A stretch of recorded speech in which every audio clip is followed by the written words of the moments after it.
Well, good morning, everyone. Before I begin, I'd like to recognize that we are on the traditional unceded territory of the Musqueam, Coast Salish, and Tsawwassen First Nation.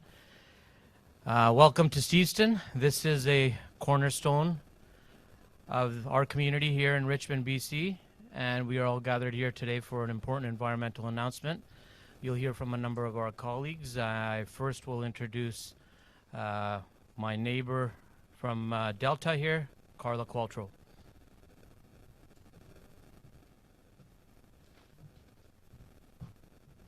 Hi everyone, thank you for being here today. British Columbians care very deeply about our environment and about nature. They're sick of seeing plastics in our rivers and our oceans. They want to buy zero emission vehicles. They want to stop and ban the export of thermal coal through our ports. And they want to see bold action and a climate plan that actually reflects the seriousness of the issues at stake. And that's what you'll get with the Liberal Party if re-elected. And I'm very pleased to introduce a champion for the environment within our Liberal government, Jonathan Wilkinson. Thank you very much, Carla. Certainly very happy to be here today with a number of my colleagues. I do want to note the presence of Joyce Murray, who has also been very much a champion on climate and environmental issues over the course of the past number of years. I have the great privilege today to introduce Dr. Andrew Weaver. Dr. Weaver, as most of you will know, is one of Canada's most eminent climate scientists. He was the lead author on 4 different International Panel on Climate Change reports and had been the chief editor of the Journal of Climate Science. He also, as you will know, was one of the chief architects of Clean BC, which is the ambitious climate plan of the British Columbia government. He is one of the few folks in Canada who actually understands not only climate science in detail, but climate policy in great detail. And I'm very pleased that he's joined us today to talk a little bit about the importance of climate change in the context of this election campaign. Andrew? Thank you very much, Jonathan. It's a great honor for me to be given a few moments to address the issue of climate change in this national campaign. As many of you will know, my background is as a climate scientist. I've been working in this field since the late 1980s, and I've watched successive governments come and go, put plans forward, but never before have I seen a more comprehensive science-based plan than we actually have in this election with the federal Liberal climate plan. You know, it's really important for those of us who've worked in this field to not only say what we dislike, but also what we like. And for the first time in many, many, many years, in fact, in my career, have I seen a costed platform that actually is doable and will meet our targets, that's based in evidence, scientific evidence, as opposed to ideology. Now, I ran in British Columbia to bring climate policy back to the discourse in BC. And as many of you will know, I ended up being leader of the BC Green Party, and we worked very closely with John Horgan and his government here to develop Clean BC. I left politics a little over a year ago, feeling that my work there had been done. Little did I know that more than just over a year later, the federal government would take what we had done in BC to a whole new level. This national plan, with its pricing mechanisms, with its banning on thermal coal exports, with its movement toward methane reductions, with its emphasis on zero-emitting vehicles, with its recognition of the synergy between a strong, prosperous economy and a healthy, clean planet. This is the plan that I've been dreaming of for most of my life. And with that, I want to thank the Prime Minister, the Minister, for their efforts in this regard. And with no further ado, please let me welcome Prime Minister Trudeau.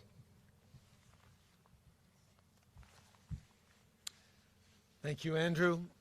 It is great to be here in BC this morning, here in Richmond, with such an amazing slate of candidates, Carla, Parm, Wilson, Joyce, and Jonathan, but extraordinarily great to be able to stand beside one of Canada's preeminent, indeed the world's preeminent climate scientists and climate policy thinkers. This election really matters. This moment really matters. But even as I'm in this moment and thinking about this election, I can't help but think back to all the times I spent here at Steveston Wharf with my Aunt Janet, who lived just a few blocks away, talking to fishermen and getting fish and chips. I can't help but think of the times I spent mountain biking up at Chickamus Trail, or paddling with the kids from Pitt River Middle on a canoe trip through the Fraser Valley, or hiking, or skiing and snowboarding, spending time on beautiful Vancouver Island with my kids over the past many summers.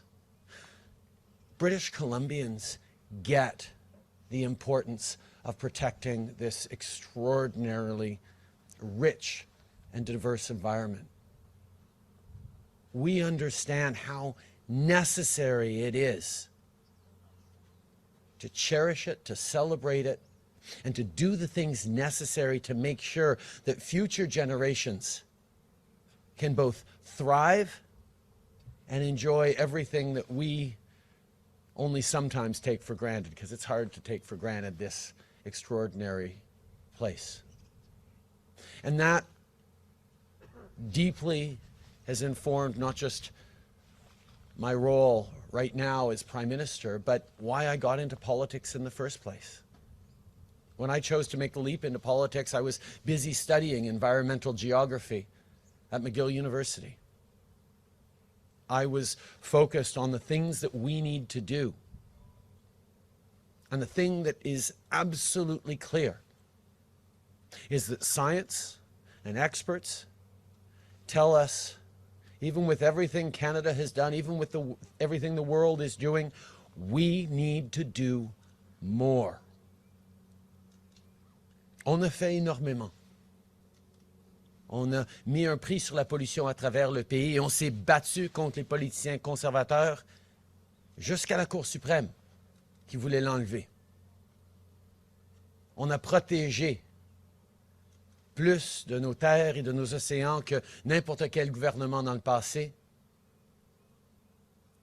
Et on continue de travailler, de bannir les plastiques à usage unique, les plastiques nocifs pour l'environnement, et bien d'autres choses. We've done a lot over these past 6 years, including putting a broad-based price on pollution right across the country and successfully fighting off the Conservative premiers who took us to the Supreme Court of Canada to try and get to reverse it. But what Andrew has dedicated his life to is making sure that people step up even more with concrete plans, with real tools, and with even more ambition to fight climate change. So it is really moving for me and for us that you would step forward today and over these past weeks to say out loud what I certainly believe, and to confirm what Jonathan and Joyce and Carla and everyone on our team has been working on so hard. That now is the time to step up even harder and even further on the fight against climate change in ways that bring all Canadians along. That's what we need to do. And Andrew's spoken clearly on that. Other experts across the country, including Mark Jacquard, one of Canada's top climate economists here at SFU, pointing out that we have the strongest plan, and also pointing out that the NDP didn't do the work to put forward a real plan to fight climate change.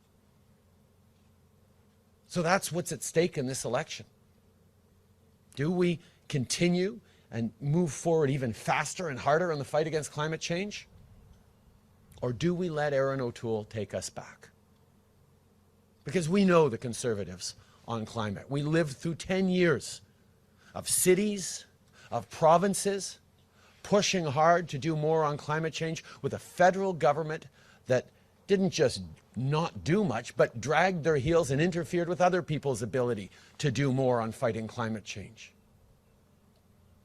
Conservative government under Stephen Harper that didn't understand that the only way to build a strong economy with good jobs is to fight climate change at the same time.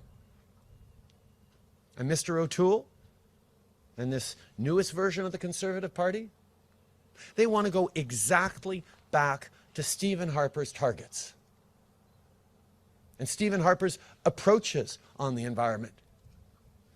Erin O'Toole wants to bring back the Northern Gateway Pipeline through the Great Bear Rainforest, reverse the oil tanker traffic ban on the North Coast that we brought in.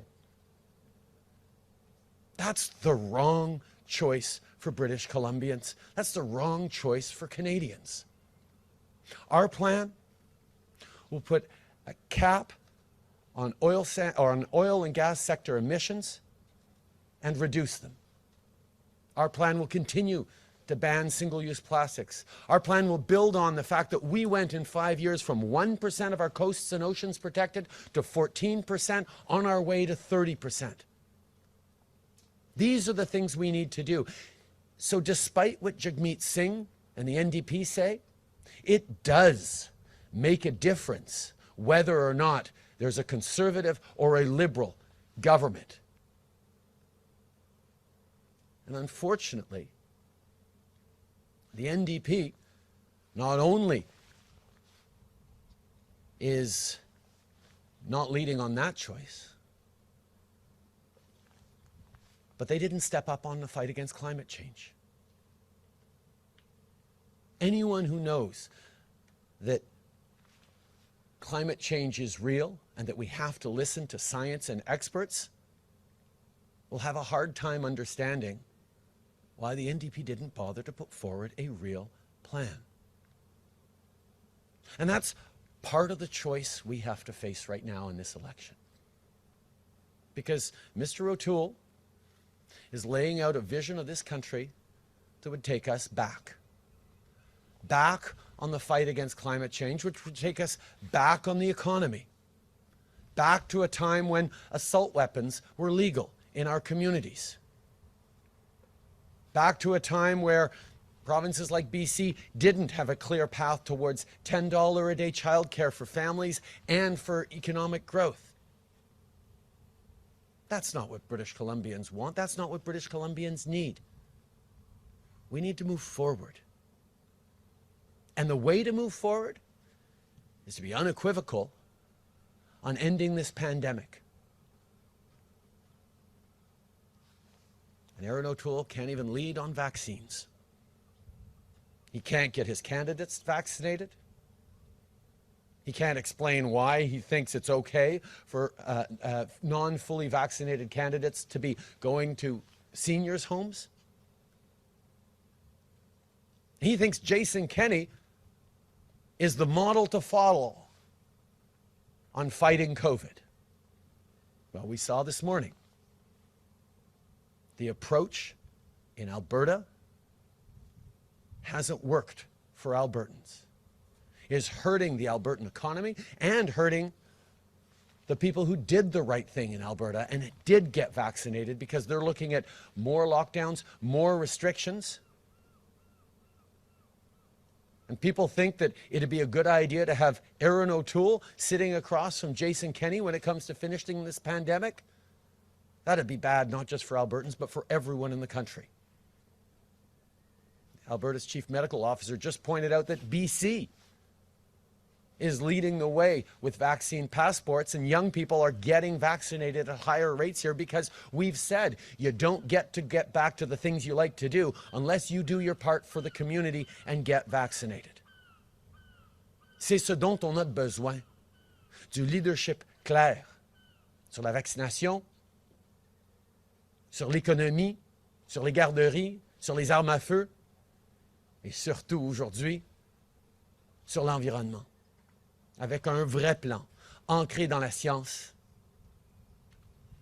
applaudi par les experts, qui va continuer de livrer contre les changements climatiques. C'est exactement ce que nous allons faire. C'est exactement ce pourquoi nous sommes là.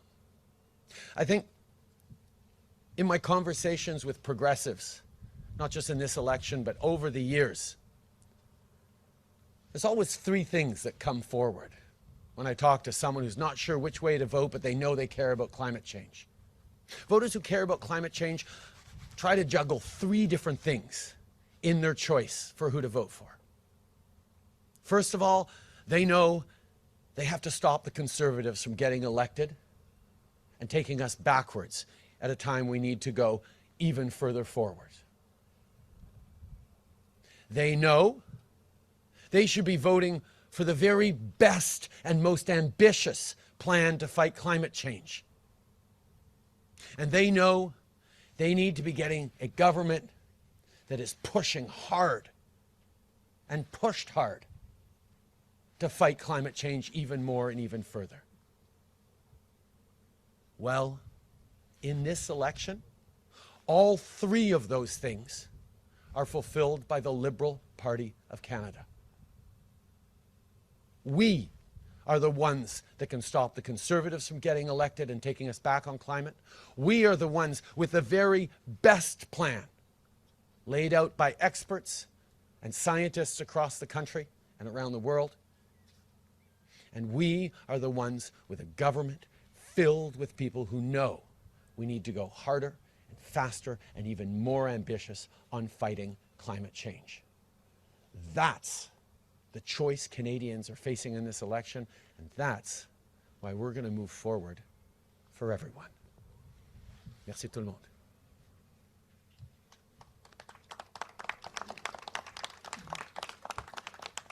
Thank you, Mr. Trudeau. We'll now start question period for 20 minutes, starting with Kevin Gallagher from CTV National News. Good morning, Prime Minister.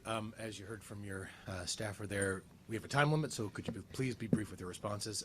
You've said the past few days that the Conservatives would resurrect the Northern Gateway pipeline. I've asked the Conservatives, and they said that's not true. Where did you get the information to make that claim and assertion? Erin O'Toole said it directly, that was part of his plan to bring back the Northern Gateway pipeline. It doesn't surprise me that now he's trying to say something else. We know he said to the gun lobby he was going to bring back assault weapons. And now he's trying to tell Canadians, oh no, he didn't actually mean it. He's only going to work with them on a review to see which assault weapons he should bring back.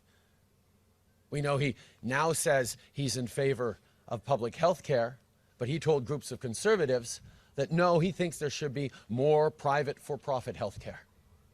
These are the things that we're seeing from Erin O'Toole. He's not leading, he's misleading. We need to stand strongly on a plan to fight climate change and grow the economy and stop the Conservatives from bringing us backwards. Prochaine question. Bonjour, Monsieur Trudeau. Catherine Lévesque, la presse canadienne. Je voulais vous faire réagir au sondage léger de ce matin. Le Bloc québécois qui est en hausse d'1 point là, en une semaine et pas de 3 points comme ça a été rapporté. Mais quand même, on voit qu'il y a quand même une certaine tendance à la hausse pour le Bloc québécois. De plus en plus de personnes disent, lors des votes par anticipation, qu'ils ont voté pour le Bloc, qu'ils étaient très fâchés par le débat en anglais. Donc, est-ce que ça, justement, ce momentum, ça fait craindre justement de faire perdre des sièges libéraux au Québec? Ben, on sait très bien que la menace pour les Québécois, pour les Canadiens, est réelle, qu'un gouvernement conservateur décide de nous amener en arrière sur le climat, sur les armes à feu, sur les garderies, sur la santé. Et on se souvient très bien que le Bloc québécois, sous M. Harper, ne pouvait pas empêcher M. Harper de s'attaquer à la culture, de s'attaquer aux Français, de rien faire pour le climat, d'assouplir le contrôle des armes à feu. Si les Québécois sont préoccupés, comme je sais qu'ils le sont, par M. O'Toole puis son plan de nous ramener en arrière, c'est pas le Bloc qui peut empêcher un gouvernement conservateur. On a besoin que les Québécois progressistes choisissent un gouvernement progressiste, plein de Québécois prêts à lutter pour leurs priorités à tous les jours, et c'est ce que nous sommes. Next question. Good morning, Morgan Lowry, Canadian Press. Your government has said COVID-19 has caused further delays and backlogs in processing immigration and citizenship applications. I'd like to know what a re-elected Liberal government would do to end that backlog. And I'm also wondering why your government hasn't already ended citizenship application fees, which you promised to end in 2019 and are once again promising. Obviously, COVID has disrupted many things over this past year as we focused entirely on getting Canadians through this, with the CERB, with the wage subsidy, with historic supports, things that had never been done before to make sure that we could get through. And we completely suspended immigration because we closed our borders. These are things that we had to do. But yes, we have much to do to make up for lost time in increasing our immigration levels, ensuring that things move even quicker, making it cheaper for people to become citizens, because we need them to be contributing fully to this country. We are the party that has always done that, and we will continue to do that. Good morning, Mr. Trudeau. Christy Kirkup with the Globe and Mail. Did you get the approval of the Federal Ethics Commissioner before your memoirs were published in China, given you were seeking a free trade deal and extradition treaty at the same time? The Globe and Mail knows full well that all the handling of the international editions of my book was done entirely by the publisher, and the Globe and Mail knows full well as well that all of the profits from that book go to the Canadian Red Cross. I don't see a single penny, and I have nothing to do with where it gets translated or sold. So yes or no to the Ethics Commissioner clearance? The Ethics Commissioner has cleared all my sources of income many times. Prochaine question. Bonjour, M. Trudeau. Louis Blouin de Radio-Canada. Le chef conservateur a envoyé une lettre ce matin au premier ministre Legault pour lui dire qu'il y aurait du financement pour compenser le Québec sur la question des garderies. Il y a ce fonds de 9,7 milliards pour de la stabilisation pour les provinces, mais aussi pour des ententes avec les provinces. Alors, pouvez-vous vraiment dire que M. O'Toole n'offre rien au Québec sur la question des garderies? M. O'Toole offre un retour en arrière sur les changements climatiques, sur les armes à feu, sur la santé, mais aussi sur les garderies.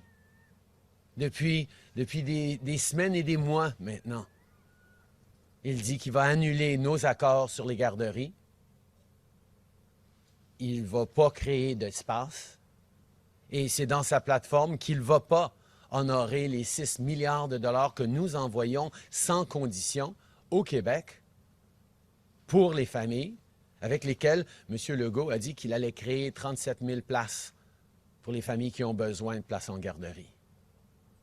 M. O'Toole est en train de faire les mauvais choix et maintenant, il est en train d'essayer de modifier sa plateforme encore une fois parce qu'on l'a pris, lutter pour des choses qui ne sont pas les priorités des Canadiens et des Québécois.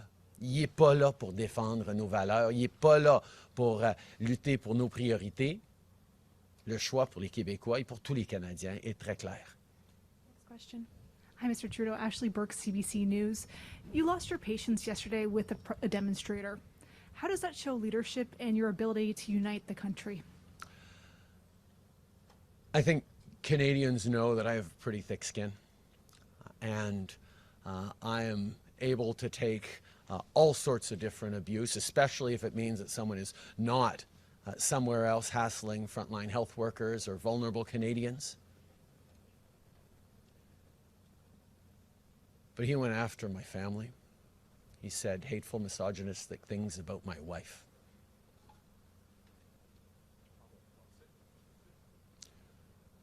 Je pense que les Canadiens savent très bien que moi, là, ça me dérange pas trop quand les gens me lancent des insultes, quand ils m'attaquent personnellement.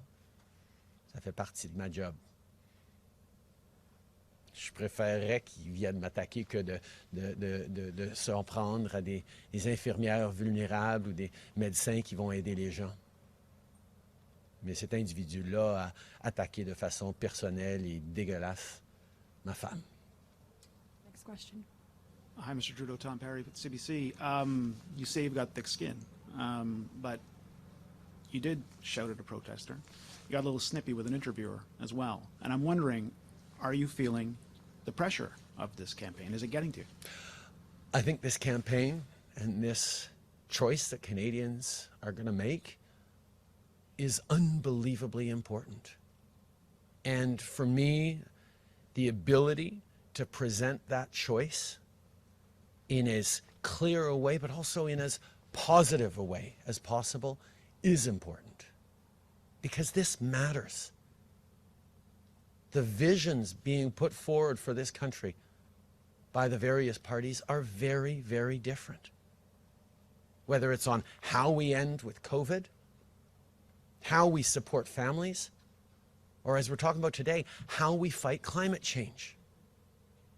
We know as Canadians we have to listen to the experts on climate science. We have to listen to the experts on how to be even more ambitious on climate change. And the experts are saying the only way to do that is to vote for the Liberal Party plan.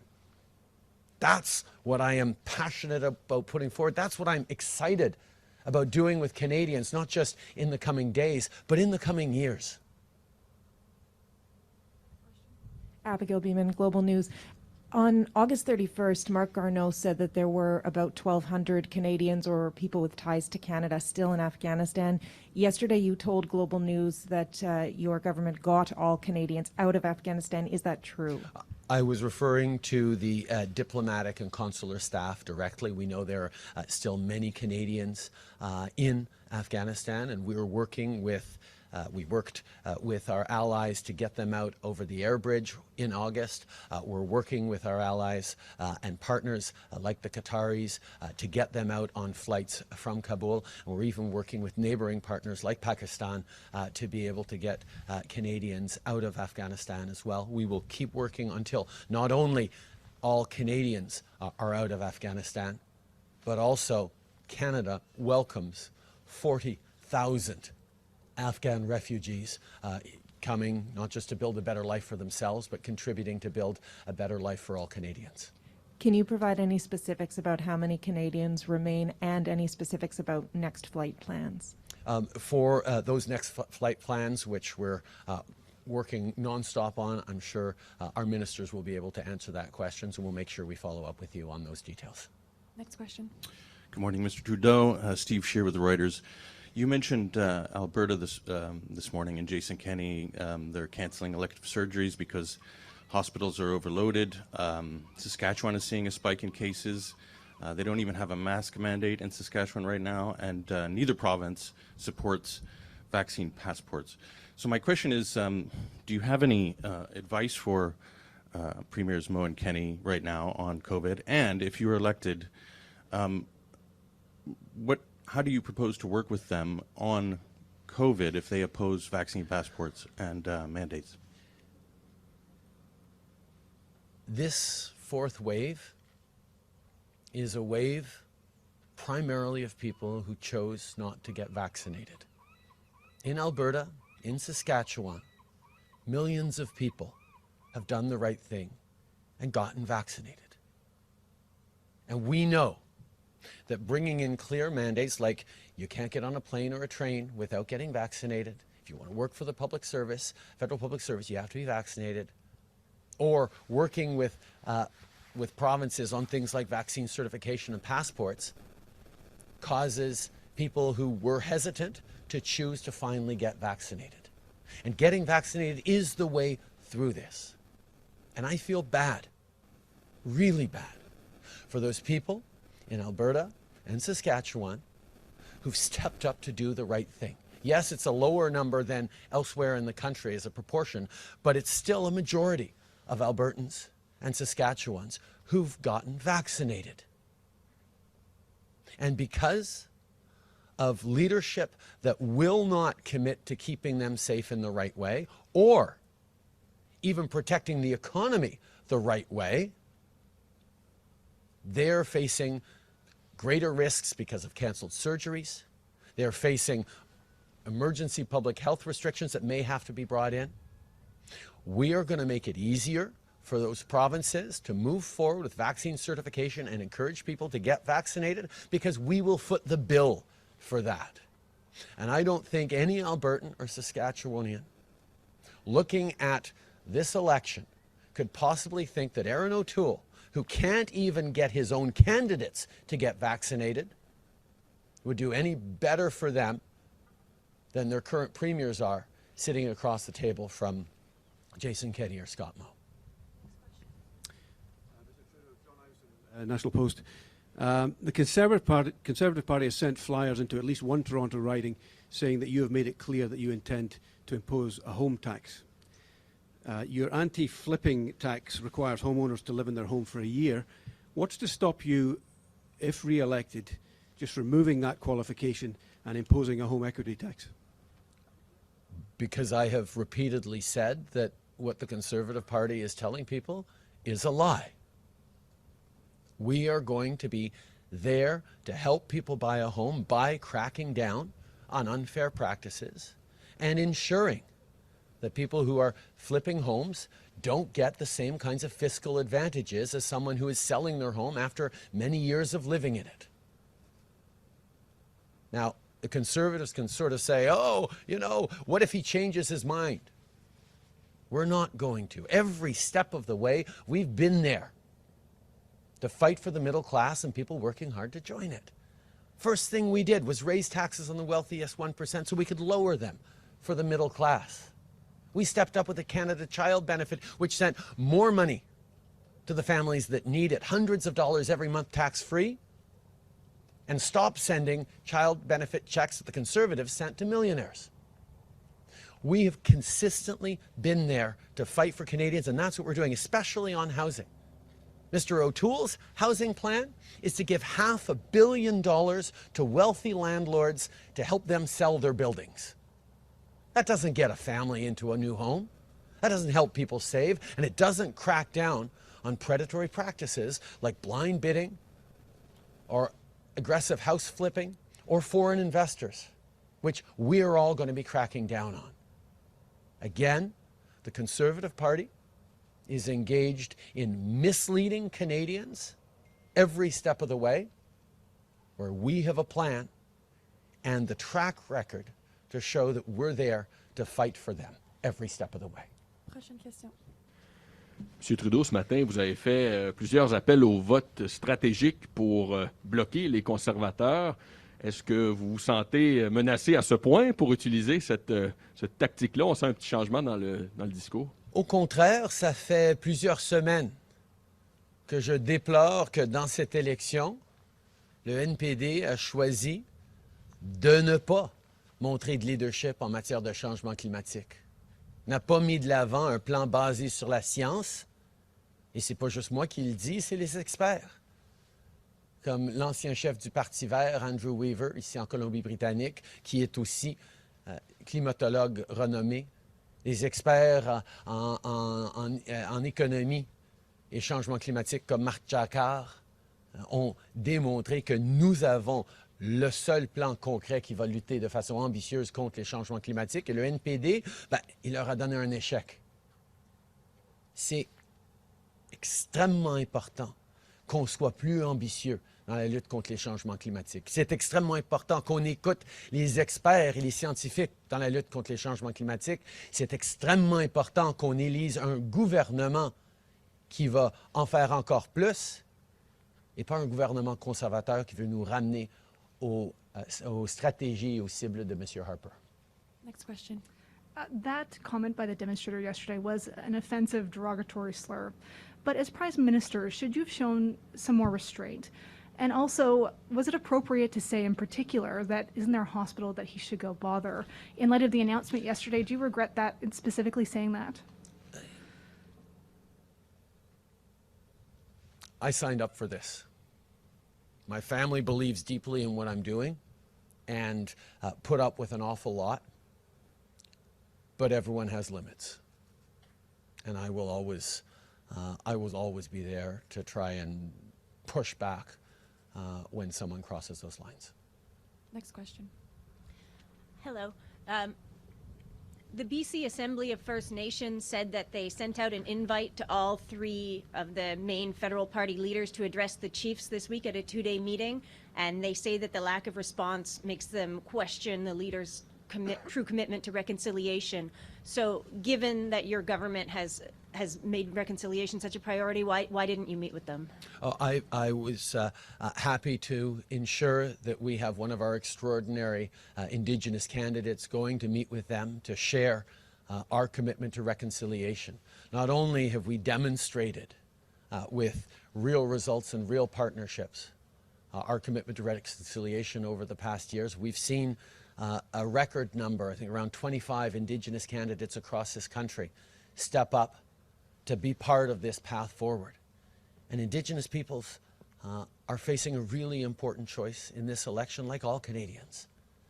They need to make sure we continue to move forward on the work that we've done. Just this week, we'll be lifting 7 more long-term boil water advisories in Shoal Lake, which is ironically the place that Winnipeg gets its drinking water from.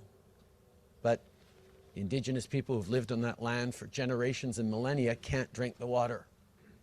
We're fixing that, and we're continuing to step up in every different area to fight for a better future, better opportunities, and proper reconciliation with Indigenous peoples in this country. We'll take one last question. I just want to ask you a question about this neighborhood here, Steveston. Well, once a working class neighborhood, thriving fishery. Listing price in a condo here, 2 bedrooms, almost $900,000.